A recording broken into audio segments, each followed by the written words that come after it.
Silence deafened the opulent cathedral of San Lorenzo. Lorenzo Bianchi, heir to Chicago's most brutal syndicate, sat confined to his wheelchair at the altar, staring at the empty aisle. Isabella, his promised bride, was gone. Beside him stood Carly Mitchell, the planner holding a clipboard and his future. Footsteps echoed sharply against the marble floors, an erratic rhythm betraying the rising panic in the cathedral's antechamber. Carly Mitchell pressed a trembling finger to her earpiece, her knuckles turning white as she listened to the frantic static from her security team.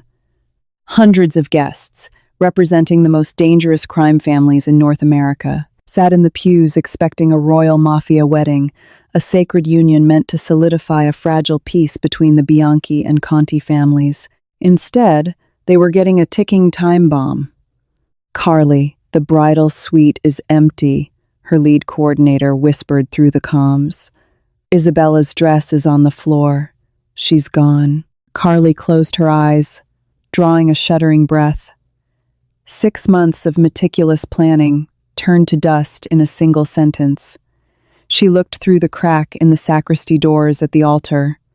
There sat Lorenzo Bianchi. Even confined to a custom-built, matte black wheelchair, Lorenzo commanded a terrifying presence.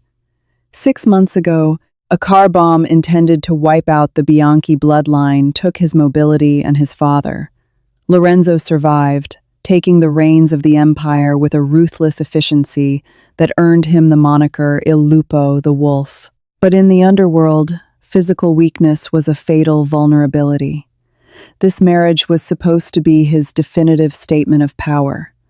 Now, he was being publicly abandoned. Carly watched Vincenzo, Lorenzo's hulking right-hand man, step up to the altar. He whispered something into Lorenzo's ear. Lorenzo's piercing eyes snapped closed for a fraction of a second, the only outward sign of the catastrophic blow. When he opened them, his gaze swept across the cathedral and locked directly onto the sacristy doors. He was looking right at Carly. He gave a sharp, imperceptible nod. Carly's stomach plummeted.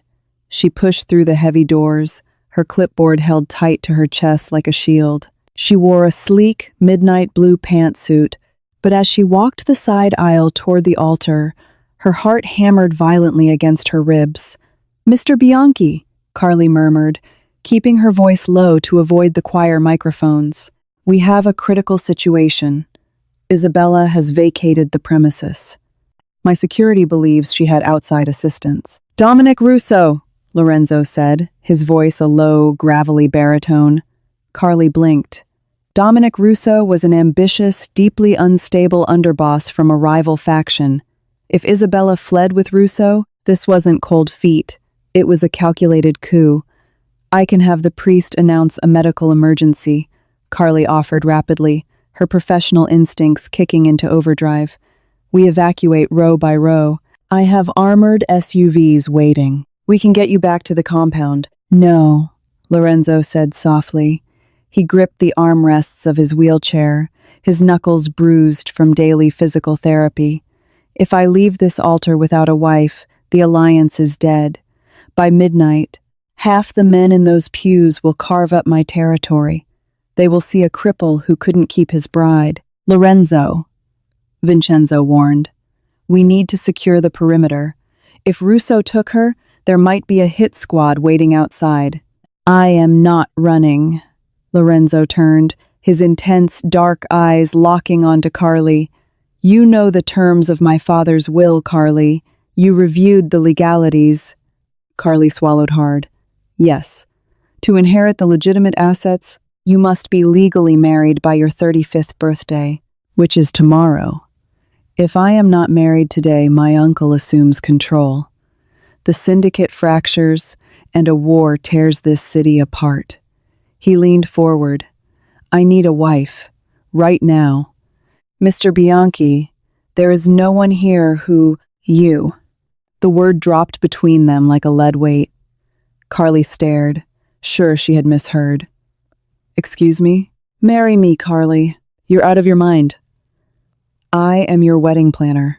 I am not a part of your world." "You are already in it." Lorenzo countered smoothly. I did background checks. I know about the $3 million your father owes the Albanian mob. I know they threatened your younger sister if he doesn't pay by the month's end. Carly froze, the color draining from her face. It was her darkest secret, the sole reason she had taken this massive, high-risk job. She had hoped the exorbitant payout would make a dent in the terrifying debt her gambling-addicted father had incurred, keeping her innocent sister, Emily, oblivious and safe. If you walk down that aisle and stand beside me, Lorenzo continued, his tone a velvet threat, I wipe out your father's debt with a single call. I place your sister under my personal guard. You will have absolute security. In exchange, you play the devoted wife until I dismantle Russo and my uncle. Look at me. I'm in a Navy suit. The guests will know. They will know exactly what I want them to know, Lorenzo said fiercely. That Lorenzo Bianchi does not get abandoned. He upgrades. Vincenzo stepped closer, scanning the crowd. Boss, the Dawn of Philadelphia is standing up. Lorenzo held out his hand. 5 minutes, Carly. In 5 minutes, I lose my empire and the Albanians visit your sister. Or, you take my hand and we both survive. Choose. The heavy silence in the cathedral was beginning to shatter, replaced by the dangerous, low hum of restless predators. Men in sharp suits were exchanging dark glances, reaching into their jackets, sensing the vulnerability at the altar. Carly looked at Lorenzo's outstretched hand. It was large, scarred, and completely steady. She thought of her sister Emily studying at college, entirely oblivious to the fact that vicious men were currently hunting their father. She thought of the crippling fear that had kept her awake every night for a year. $3 million. Gone. Just like that. With a shaking breath, Carly dropped her clipboard. The clatter echoed loudly over the marble floor, drawing the immediate, sharp attention of the front rows. Vincenzo, Carly said, her voice suddenly devoid of its previous tremor. Tell the organist to play the bridal chorus. Loudly. Vincenzo blinked, a rare look of shock crossing his hardened features, before he quickly tapped his earpiece. Cue the music. Carly didn't have a white gown. She didn't have a veil. But she had something Isabella Conti never possessed: spine. She stepped around the side of the altar, walking back down the aisle toward the massive entrance doors, feeling the burning gaze of 500 mobsters tracking her every move. She signaled to the confused ushers to open the doors, stepping into the antechamber. Sarah, Carly barked into her earpiece, her tone commanding, I need Isabella's bridal bouquet, the cascading white orchids. Bring it to the vestibule, now. 10 seconds later, her assistant burst through the side doors, clutching the extravagant floral arrangement, her eyes wide with terror. Carly, what is happening? A change of schedule, Carly said, snatching the bouquet. She smoothed down the lapels of her sharp navy suit, checked her posture in the reflection of the glass doors, and gripped the orchids. Open them. As the massive cathedral doors swung open, the thunderous chords of the organ filled the cavernous space. The audience stood up, expecting the dramatic entrance of the Conti princess in her custom Vera Wang. Instead, a collective gasp rippled through the pews. Carly Mitchell walked down the aisle. She didn't rush. She walked with the slow, measured, confident cadence she had drilled into dozens of anxious brides over her career. Her chin was held high, her eyes fixed entirely on the man waiting at the end of the long red carpet. The whispers erupted instantly, vicious and confused. Who is that? That's not Isabella. Is that the planner? What kind of insult is this? Look at Bianchi. He's smiling. Carly's eyes flicked to Lorenzo. The absolute phantom of a smirk played on his lips. He was selling the lie. He was projecting an aura of total control, looking at Carly not as a last resort, but as a prize he had masterfully claimed. As Carly reached the altar, she handed the bouquet to a stunned bridesmaid, one of Isabella's cousins, who looked like she was about to faint, and stepped up beside Lorenzo's wheelchair. The aging priest, a man who had baptized and buried generations of mafiosos, looked between them, beads of sweat forming on his brow. "My son," he whispered in Italian, "this is highly irregular." "Begin the ceremony, father," Lorenzo commanded, his voice projecting just enough to carry to the first few rows. "The bride I want is standing right here." The priest swallowed heavily and opened his leather-bound book. The vows were a blur of ancient Latin and heavy English promises, to have and to hold, for richer, for poorer, in sickness and in health. Carly recited the words automatically, but when Lorenzo spoke them, his eyes locked onto hers with an intensity that made the breath catch in her throat. When he promised to protect her, the weight of the words settled over her like a heavy iron cloak. It wasn't just a wedding vow, it was a mafia oath. "The rings," the priest prompted. Vincenzo stepped forward, handing Lorenzo a velvet box. Inside was the Bianchi family ring, a massive, flawless emerald surrounded by crushed diamonds, an antique piece worth more than a city block. Lorenzo took Carly's left hand. His grip was warm, strong, his thumb brushing over her knuckles as he slid the heavy ring onto her finger. It was too big, but it weighed her down, anchoring her to this dangerous new reality.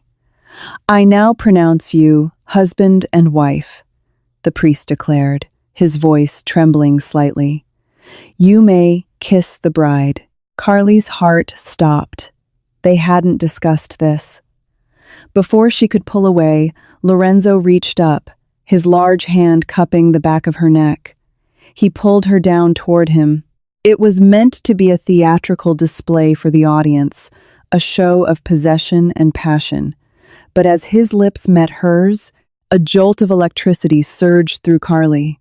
He tasted of dark espresso and danger. His kiss was demanding, authoritative, yet strangely careful, as if he knew exactly how much pressure to apply without breaking her. When he finally released her, Carly was flushed, her pulse racing. Lorenzo turned his wheelchair, facing the stunned congregation. He raised Carly's hand, the heavy emerald catching the light of the chandeliers. "Family," Lorenzo's voice boomed, silencing the room instantly. "Today, you witness not a merger of convenience, but a union of strength." Isabella Conti proved herself unworthy of the Bianchi name. "I do not marry women who flee in the dark. I marry women who stand in the fire." He looked at the front row where Isabella's father, Don Salvatore Conti, sat practically vibrating with rage and humiliation. "The alliance with the Conti family is dissolved," Lorenzo declared coldly. "Any man who harbors Dominic Russo, or the woman who conspired with him, will be considered an enemy of this family. We celebrate tonight. Tomorrow, we hunt." The sheer audacity of the decarlation hung in the air. For a moment, nobody moved. Then, from the second row, Carmine the Bull Falcone, a notoriously brutal capo who had been eyeing Lorenzo's territory, slowly stood up. He looked at Lorenzo, looked at the defiant blonde woman in the navy suit beside him, and began to clap. Slowly, the rest of the cathedral joined in, a thunderous, terrifying applause that sealed Carly's fate. As they proceeded back down the aisle, the flashbulbs of the mob-sanctioned press blinding them, Lorenzo kept a tight grip on Carly's hand. "You did well, Mrs. Bianchi," he murmured quietly. "What happens now?" Carly asked, her voice tight as they reached the grand vestibule, the massive doors closing behind them and shutting out the roaring crowd. Lorenzo's expression darkened, the performative warmth vanishing instantly. "Now, we go to the reception at the Waldorf Astoria. We smile, we drink champagne, and we figure out how to stay alive until morning, because Dominic Russo won't stop with stealing my bride. He wants my head." Crystal chandeliers cast a golden, fractured glow over the grand ballroom of the Waldorf Astoria. Hundreds of guests mingled beneath the towering floral centerpieces Carly had meticulously designed just weeks prior. Now, she sat at the head table, an imposter queen surveying a court of vipers. Waiters in crisp white jackets circulated with trays of Dom Perignon, but the atmosphere was anything but celebratory. Every clink of crystal, every polite laugh, masked the sharp, calculating glares directed at the newlyweds. Lorenzo sat beside her, radiating a cold, impenetrable calm. His customized wheelchair was positioned perfectly at the center of the dais, demanding respect rather than pity. Throughout the evening, powerful capos and rival bosses approached the table to pay their respects, kissing Carly's hand with feigned warmth while their eyes ruthlessly assessed her. She played her part flawlessly. She smiled, nodded at the right moments, and projected the icy elegance expected of a mafia matriarch. "You are doing exceptionally well, Mrs. Bianchi," Lorenzo murmured, bringing a crystal tumbler of scotch to his lips. "Carmine Falcone just told his lieutenant that you have ice in your veins. Coming from a man who once fed an informant to actual lions, that is high praise. Event management requires dealing with difficult personalities, Mr. Bianchi," Carly replied, keeping her smile fixed for the cameras flashing near the dance floor. "Though my usual bridezillas rarely carry concealed weapons." A low, genuine chuckle escaped Lorenzo's chest, a sound that briefly shattered his terrifying facade. For a fraction of a second, Carly saw the man beneath the monster tired, fiercely intelligent, and carrying the weight of a crumbling empire on his broad shoulders. Footsteps approached the dais, heavy and deliberate. The ambient chatter in their immediate vicinity died down completely. Standing before them was Silvio Bianchi, Lorenzo's uncle.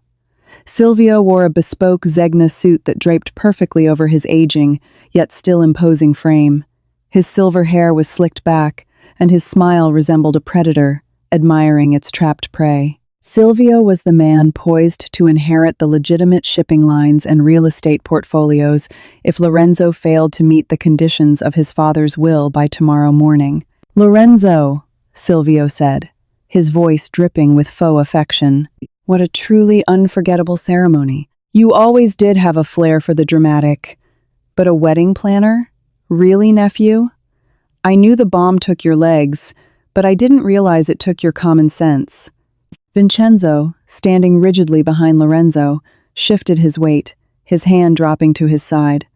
Lorenzo held up 2 fingers, stopping his enforcer instantly. "Uncle Silvio," Lorenzo replied smoothly. "Carly is exactly what this family needs.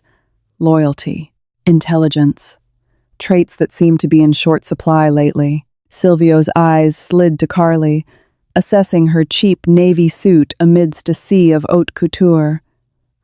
"My dear, you are playing a very dangerous game. When little girls dress up in their mother's clothes, they usually end up tripping and hurting themselves." Carly felt her pulse spike, but she forced her hands to remain relaxed on the linen tablecloth. She leaned forward slightly, her voice dropping to a cool conversational volume. "I assure you, Silvio, I never trip. I'm the one who builds the stage.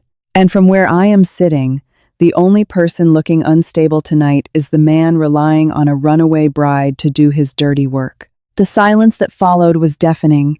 Silvio's smile vanished, his eyes flashing with raw, unfiltered malice. Lorenzo did not move, but the sudden, intense heat radiating from him was palpable. Carly had just publicly insulted a senior boss, stepping over a dangerous line, but she refused to back down. "Enjoy the champagne, uncle," Lorenzo said, dismissing the older man with a flick of his wrist. "It is on my dime, after all." Silvio adjusted his cuffs, his jaw tight. "Happy birthday tomorrow, Lorenzo. Enjoy your assets while they last." He turned and stalked away into the crowd. "That was reckless," Lorenzo warned in a low hiss the moment Silvio was out of earshot. "You do not provoke men who order hits before their morning espresso." "He was looking for weakness," Carly shot back, turning to face him. "If I cowered, he would know this marriage is a sham. I did what I was paid to do. I protected your optics." Before Lorenzo could respond, Vincenzo leaned down, his face a mask of grim urgency. "Boss, we have a massive problem. Our inside man in Russo's camp just checked in. Isabella didn't just run. She took the master ledger. Lorenzo's jaw clenched so hard Carly thought his teeth might shatter. Explain. She accessed the vault beneath the cathedral before she fled, Vincenzo whispered rapidly. She took the encrypted flash drive containing the Cayman Island routing numbers and the shell company bypass codes. Even with the marriage certificate, if Silvio contests your inheritance tomorrow, we need those codes to transfer the funds and secure the board's vote. Russo has the drive.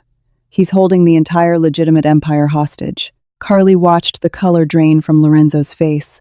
The marriage wasn't enough. Isabella had delivered the keys to the kingdom straight to his greatest enemy. "Where is Russo?" Lorenzo demanded.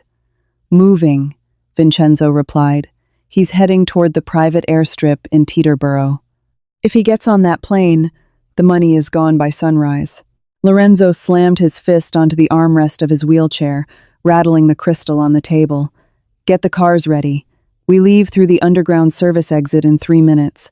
Midnight draped Manhattan in a suffocating darkness as the Bianchi security detail hurried through the subterranean concrete tunnels of the Waldorf Astoria. Carly practically jogged alongside Lorenzo's mechanized chair, the sheer panic of the situation finally breaking through her professional exterior. "You are going to a safe house," Lorenzo ordered, his voice echoing off the concrete walls. "Vincenzo will take you to the Hamptons compound.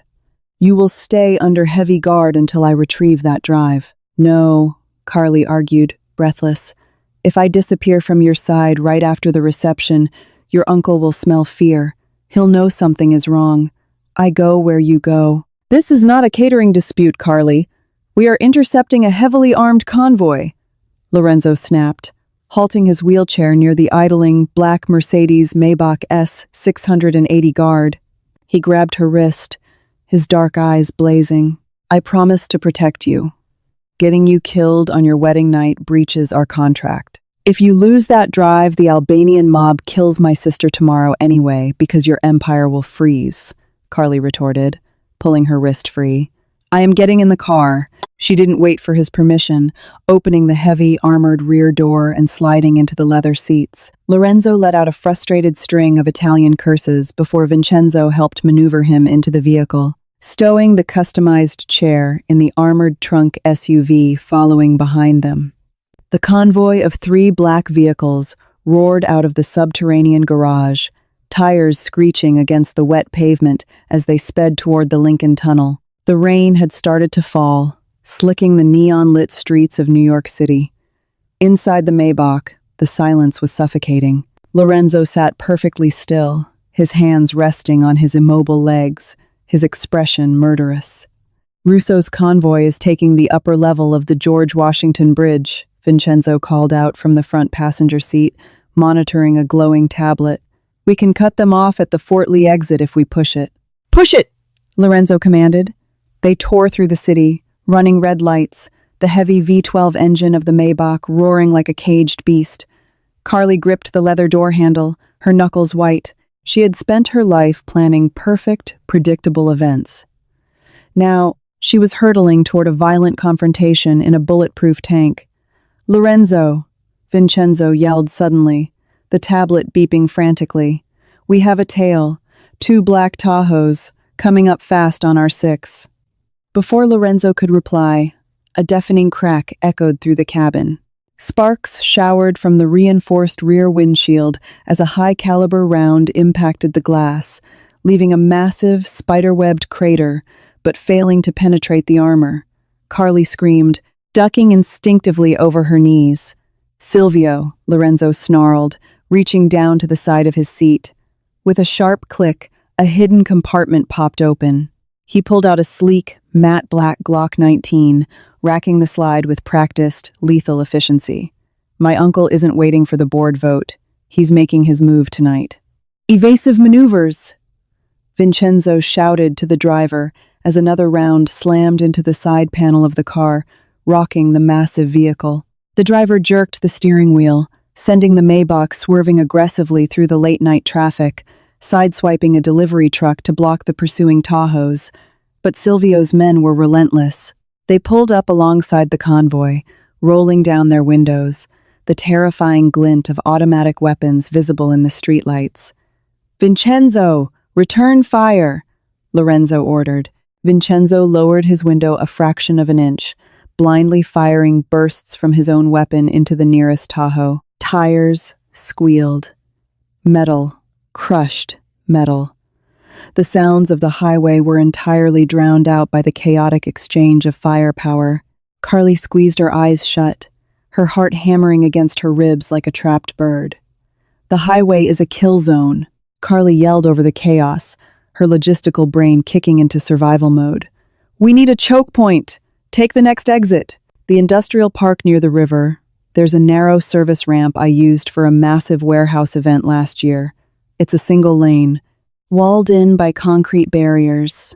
Their Tahoes are too wide to pursue side by side. Lorenzo stared at her, astonished for a split second, before shouting to the driver, "Do it! Take the exit!" The Maybach abruptly drifted across 3 lanes, narrowly missing the concrete divider, and plunged down the dark exit ramp. The heavy SUVs behind them struggled to make the sharp turn, one clipping the guardrail and sending a shower of sparks into the rainy night. "Take the left on Elm Street," Carly commanded, leaning forward, pointing frantically. "Now the alley between the brick warehouses. Go." The driver obeyed, plunging the massive luxury car into a pitch-black, impossibly narrow alleyway. The concrete walls scraped agonizingly against the armor plating of the car. Behind them, the pursuing Tahoes attempted to follow, but the gap was too tight. The lead enemy vehicle wedged violently between the brick walls with a sickening crunch of collapsing metal, completely blocking the path for the second car. They were trapped. The Maybach burst out the other side of the alley, speeding away into the deserted industrial sector, leaving Silvio's hit squad immobilized in the dark. For several minutes, the only sound inside the car was the heavy, ragged breathing of its occupants. Carly slowly sat up, trembling uncontrollably, staring at the spider-webbed bullet holes in the glass. Lorenzo engaged the safety on his Glock and slid it back into the hidden compartment. He turned to look at Carly. Her immaculate chignon had fallen apart, blonde strands framing her pale, terrified face. Her navy suit was wrinkled. She looked completely out of her depth, yet she had just saved all their lives. He reached across the wide leather seat. His large, warm hand gently gripped her trembling shoulder, pulling her slightly closer. "You saved my life," Lorenzo said, his voice stripped of the cold mob boss persona, leaving only a raw, quiet intensity. "I was saving my own," Carly whispered, unable to look away from his dark, searching eyes. "Vincenzo," Lorenzo called out, never breaking eye contact with Carly. "Make the call to the Albanians. Transfer the $3 million from my personal reserve. Carly's father's debt is cleared. Emily is safe." Tears, hot and sudden, spilled over Carly's eyelashes. The suffocating weight she had carried for a year vanished in an instant. She let out a choked sob, covering her mouth with her hand. "Thank you," she breathed, her voice breaking. "A Bianchi honors his contracts," Lorenzo murmured, his thumb gently wiping a tear from her cheek. The touch sent a jolt of electricity straight to her core, terrifying in its intimacy. But the night isn't over. "Russo is still heading for the airstrip with my father's legacy. We are going to take it back." Headlights sliced through the torrential downpour as the Maybach obliterated the chain-link perimeter fence of Teterboro Airport. Metal shrieked against the armored grille, but the heavy vehicle barely shuddered, roaring onto the private runway. Half a mile down the tarmac, the sleek silhouette of a Gulfstream G650 stood ready, its twin engines whining with a deafening, high-pitched scream. Dominic Russo was escaping. "They are prepping for immediate takeoff," Vincenzo shouted from the front seat, racking the slide of his customized assault rifle. "Russo's ground crew is pulling the chocks. We have less than 60 seconds before they reach rotation speed."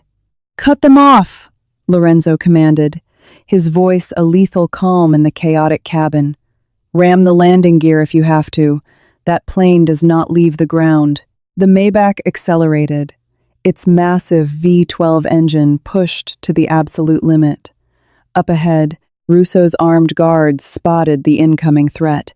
Muzzle flashes erupted from the shadows beneath the plane's wings, bullets sparking harmlessly against the Maybach's heavy ballistic glass. "Carly, get down and stay down," Lorenzo ordered, his hand instinctively moving to shield her as the driver jerked the wheel. The heavy luxury car skidded across the slick tarmac, hydroplaning slightly before slamming violently into the mobile boarding stairs attached to the Gulf Stream. The metal stairs buckled and collapsed with a sickening crunch, effectively trapping anyone still outside and preventing the cabin door from closing. Before the Maybach even came to a complete halt, Vincenzo and the driver kicked their doors open, plunging into the storm. The staccato roar of automatic gunfire drowned out the rain as Lorenzo's men systematically neutralized Russo's security detail with terrifying, surgical precision. Inside the car, Lorenzo keyed a switch on the console. Rolling down his armored window just a few inches, he withdrew his Glock, resting the barrel on the reinforced glass edge. From the wreckage of the boarding stairs, Dominic Russo emerged, panicked and drenched, clutching a silver briefcase to his chest. Behind him, trembling in a soaked designer gown, was Isabella Conti. Russo grabbed her arm, violently using the runaway bride as a human shield as he surveyed the carnage. His men were dead or dying on the tarmac. "Russo," Lorenzo's voice boomed through the vehicle's external PA system, cutting through the wail of the jet engines. "Drop the briefcase. You have nowhere to run." Russo's eyes darted wildly, landing on the Maybach. "Bianchi, you crippled bastard. You think you can take me?" Russo unholstered a revolver, aiming it blindly into the rain, his hand shaking. "I have the codes. I have your empire." Lorenzo didn't yell. He didn't bargain. He simply aligned his sights and pulled the trigger. The gunshot cracked like a whip. Russo screamed as the bullet shattered his kneecap. He collapsed onto the wet asphalt, the silver briefcase tumbling from his grasp and sliding across the tarmac. Isabella shrieked, backing away from the bleeding man, her hands covering her mouth in sheer terror. "Vincenzo, secure the perimeter," Lorenzo ordered quietly. He turned to Carly, who was peering over the edge of the leather seat, her chest heaving. "Stay here." "Not a chance," Carly breathed. Adrenaline had entirely burned away her fear. She pushed her door open, stepping out into the freezing rain. She walked past the groaning Russo, not sparing the traitorous underboss a single glance, and stopped in front of the cowering Isabella. The Mafia princess looked completely ruined, her makeup streaked, her silk dress plastered to her shivering frame, her eyes wide with disbelief as she recognized the woman standing over her. "Carly?" Isabella stammered, her teeth chattering. "You, what are you doing here? Please, tell Lorenzo I made a mistake. Russo forced me. I didn't want to leave." Carly looked down at the woman who had nearly cost her sister's life. "You made your choice, Isabella," Carly said, her voice dropping the customer service warmth she had used for 6 months, replacing it with pure, unadulterated ice. "But you left a mess at my event. I'm just here to clean it up." Carly bent down, picked up the silver briefcase from the puddles, and turned her back on the crying heiress. She walked over to the trunk of the SUV that had just pulled up behind them, helping Vincenzo retrieve Lorenzo's wheelchair. As Lorenzo transferred into the chair, the rain slicking his dark hair, he looked at Carly holding the briefcase. "I believe this belongs to your family," Carly said, holding it out to him. A slow, predatory smile spread across Lorenzo's face. It was the first time she had seen him smile genuinely. "No, Carly," he corrected softly, his dark eyes locking onto hers through the downpour. "It belongs to our family." Dawn cast a cold, unforgiving light over the Manhattan skyline, illuminating the glass-walled boardroom on the 50th floor of the Bianchi Enterprises Tower. The room smelled of expensive leather, stale coffee, and simmering betrayal. Silvio Bianchi sat at the head of the massive mahogany table, flanked by the family's senior capos and corporate attorneys. The digital clock on the wall flipped to 8:00 a.m. "Gentlemen," Silvio announced, straightening his silk tie, his voice radiating smug victory. The deadline stipulated in my late brother's will has officially passed. As Lorenzo failed to finalize his marriage to the Conti family, and given his sudden disappearance last night, the trust transfers immediate control of the legitimate assets to me. I wouldn't sign anything just yet, Uncle. The heavy oak doors of the boardroom swung open. Lorenzo Bianchi rolled into the room, impeccably dressed in a fresh, charcoal gray Tom Ford suit. He moved with the quiet, devastating authority of a king reclaiming his throne. Beside him walked Carly, wearing a sleek, tailored black dress, the massive Bianchi emerald gleaming on her left hand. Vincenzo followed closely, carrying the silver briefcase. The color instantly drained from Silvio's face. Lorenzo, you survived the night. No thanks to your hit squad, Lorenzo replied, his voice a lethal whisper that commanded the absolute silence of the room. He wheeled himself to the opposite end of the table. They met an unfortunate end in an industrial park. Dominic Russo met a similar fate on a runway in Teterboro. Murmurs of shock rippled through the gathered capos. Silvio gripped the edge of the table, his knuckles turning white. This is a desperate bluff. You have no alliance with the Countess. You are not legally bound to the terms of the will. Carly stepped forward, pulling a crisp, heavily stamped document from her leather folio. She tossed it onto the center of the mahogany table. It slid perfectly toward the lead attorney. A fully executed state-certified marriage license, Carly announced, her voice projecting clearly across the massive room. Signed, witnessed, and filed at midnight. Lorenzo Bianchi is a married man. Furthermore, Vincenzo stepped up, placing the silver briefcase on the table and snapping the locks open. He turned the encrypted flash drive over to the chief financial officer. The offshore bypass codes, Lorenzo finished. My assets are secure. My empire is intact. He locked eyes with his uncle. Silvio looked like a man who had just stepped onto a landmine. Vincenzo, Lorenzo said softly, escort my uncle to the basement garage. We are going to have a very long, very private conversation about family loyalty. As Vincenzo's heavy hand fell upon Silvio's shoulder, dragging the protesting, defeated man out of the boardroom, the remaining capos simultaneously stood up. One by one, the most dangerous men in the city bowed their heads in profound, terrifying respect to Lorenzo and to Carly. 10 minutes later, the boardroom was empty, save for the newlyweds. Lorenzo wheeled himself over to the floor-to-ceiling windows, looking out over the sprawling, sunlit empire of New York City. Carly stood a few feet behind him, the adrenaline of the past 12 hours finally crashing, leaving her exhausted but inexplicably grounded. The funds have been wired to the Albanians, Lorenzo said quietly, not looking away from the glass. Your father's debt is 0. I also set up a blind trust for your sister. She will never have to worry about tuition or security again. Carly swallowed hard. Thank you. You kept your word. I always keep my word. Lorenzo turned his wheelchair around, facing her. The cold, ruthless mask he wore for his men was entirely gone, replaced by a vulnerability that took Carly's breath away. Our contract is fulfilled, Carly. You saved my life, and you saved my family's legacy. You are free to walk out of those doors, take off that ring, and return to your life. You will have enough money to disappear and live peacefully. Carly looked down at the heavy emerald on her finger. It had felt like a shackle yesterday. Today, it felt like an anchor. She thought of her quiet, predictable life before Lorenzo Bianchi. She thought of the electricity of his kiss, the fierce, protective heat in his eyes when he shielded her from the gunfire, and the undeniable partnership they had forged in the crucible of absolute chaos. She didn't want peace. She wanted the wolf. Carly walked across the room, closing the distance between them. She stopped right in front of his wheelchair, reached down, and gently rested her hands on his shoulders. I am a very meticulous planner, Lorenzo, Carly whispered, a soft, daring smile playing on her lips, and I never abandon an event halfway through. Lorenzo's breath hitched.